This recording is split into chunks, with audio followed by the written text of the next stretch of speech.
Welcome to another episode of my cooking. Today I'm gonna share with you kung paano ko piniprepare yung steamed minced pork with dried squid.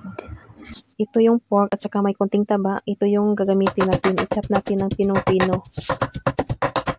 Dapat ganito siya kapino.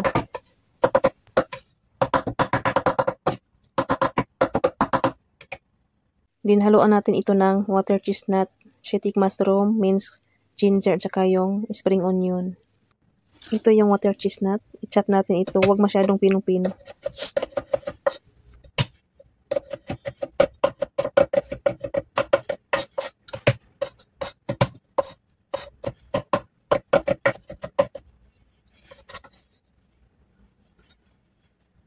Then itong sweetic mushroom, i-chop mo din ng maliliit. Itong mushroom, luto na po ito. Nagluto kasi ako ng maraming mushroom and then nilagay ko sa freezer para hindi masira.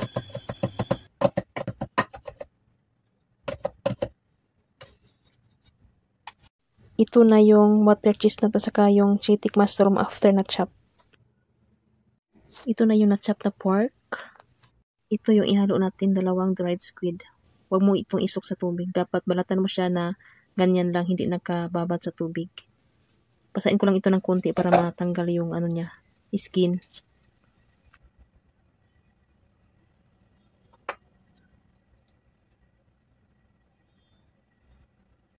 Balatan natin yung dried squid.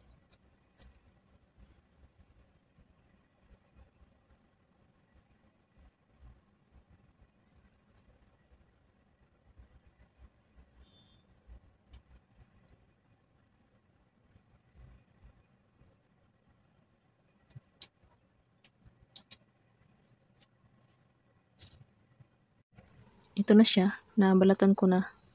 Then tagalin itong naimurang plastic sa tiyan ng squid.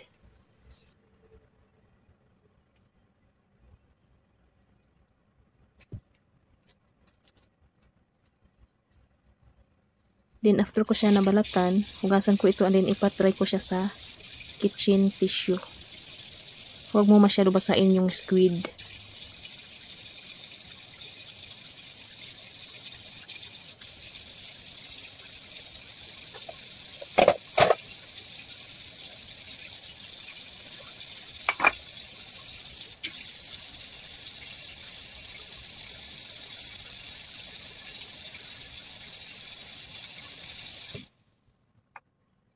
After natin napat-dry, ilagay natin to sa oven, toaster. I-toast natin. Sa pang tinapay lang to ang ginamit ko na toaster.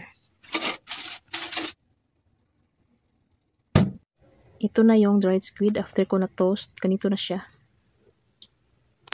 Pinalamig ko muna ito ng konti bago ko ito gikat yung dried squid. Dapat kung magluto ka ng ganitong style, gawin mo na ito ng maaga kasi maraming proseso ang paggawa nito.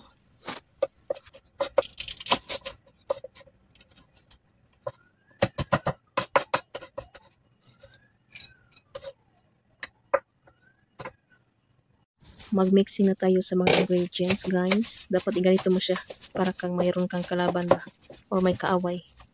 Para kang nag-need ng tinapay. Then lagyan ko lang ito ng tubig. Half cup lang ng tubig ang ilagay mo nito. Dahan-dahan ko ipaglagay.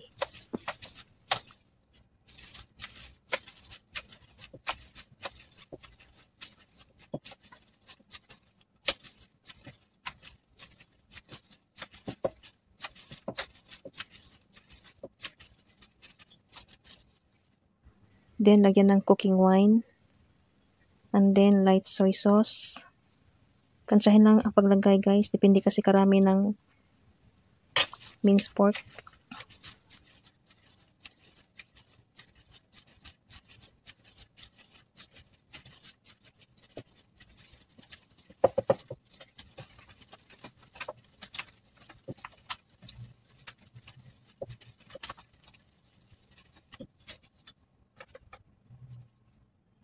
Then ilagay na yung water chestnut at saka yung sweetic mushroom.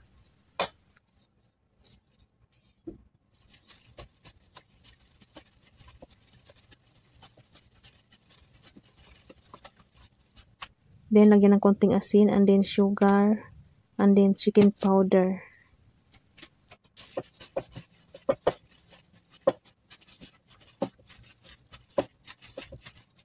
Huwag mo kalimutan lagyan ng white pepper. Ilagay ko na yung minced ginger at saka yung spring onion. Then yung na-toast natin na dried squid, ilagay na rin natin.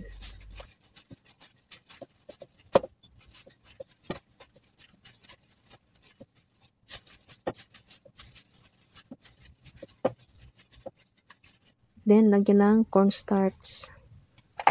Then lagyan ng tubig. Ito yung tubig na natira kanina, hindi ko nilagay lahat.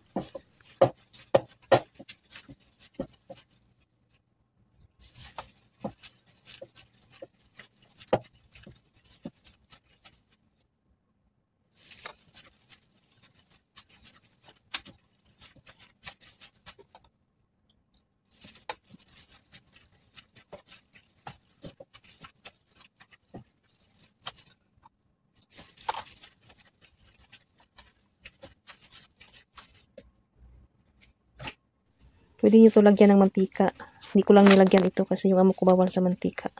Pag siyang gumawa nito, lagyan niya ng mantika.